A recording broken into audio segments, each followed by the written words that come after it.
Hi, let's make cornchart with me. I keep this very simple and easy for me because I don't have much ingredients.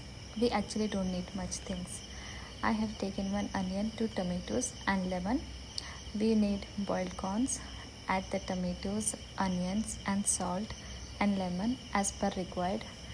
I also added some chili flakes. Mix them properly and it's ready. This looks tempting to me. Let's try how this tastes. It's actually pretty good. I like corn, by the way. Thank you so much for watching. Bye.